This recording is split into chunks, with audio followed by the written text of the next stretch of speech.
नमस्कार दोस्तों, आप लोगों का बहुत बहुत स्वागत है मेरी इस चैनल जिसका नाम है पॉलिटिक्स डिकोडेड विथ सुरजीत। आपने इंडो पैसिफिक शब्द तो ज़रूर सुना होगा।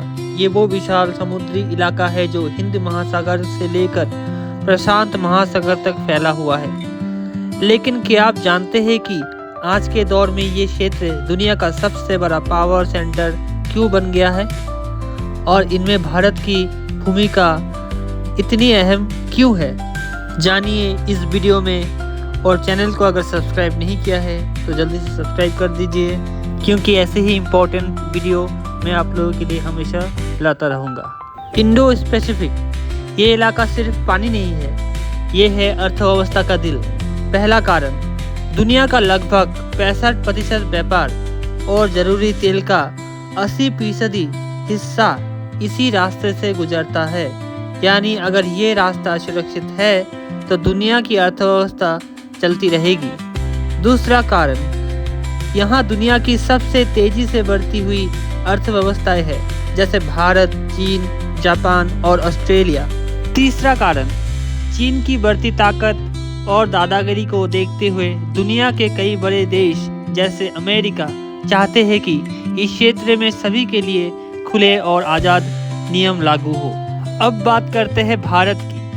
भारत की लोकेशन ऐसी है कि वह हिंद महासागर के बीचों बीच है, यानी वह इस पूरे इलाके का गेट कीपर है। हाल की खबरों में भारत का महत्व इन तीनों वजह से और भी ज़्यादा बढ़ा है। पहला, जवाबदेह सुरक्षा प्रदाता। भारत का 95% व्यापार हिंद महासागर से होता है, इसलिए अपनी सुरक्षा के लिए भारत ने अपनी नौसेना को बहुत मजबूत किया है। हमारा सिद्धांत है SAGAR, security and growth for all in the region. इसके तहत भारत पड़ोसी देशों को आपदा के समय मदद पहुंचाता है और समुद्री डकैती रोकने में भी सहयोग करता है। दूसरा, क्वाड। भारत, अमेरिका, जापान और ऑस्ट्रेलिया के साथ मिलकर क्वाड नाम के समूह में शामिल है। इसका मकसद एक साथ मिलकर क्षेत्र की समुद्री सुरक्षा, टेक्नोलॉजी और सप्लाई चेन को मजबूत करना है। यह दिखाता है कि बड़े देश भारत को कितना जरूरी मानते हैं। चीन का संतुलन।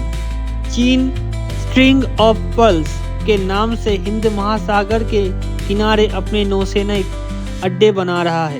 भारत इसे रोकने के लिए वियतनाम, इंडोनेशिया और फिलीपींस जैसे देशों के साथ अपनी दोस्ती और नौसैनिक अभ्यास बढ़ा रहा है।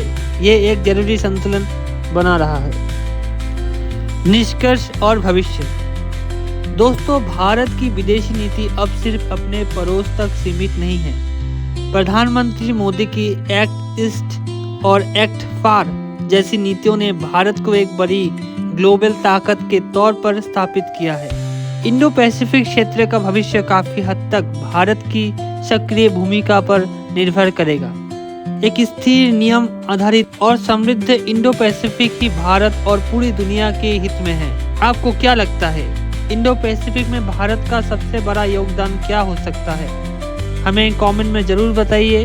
वीडियो पसंद आया हो तो लाइक करें और चैनल को सब्सक्राइब करें। मिलते हैं अगले वीडियो में, तब तक के लिए जय हिंद।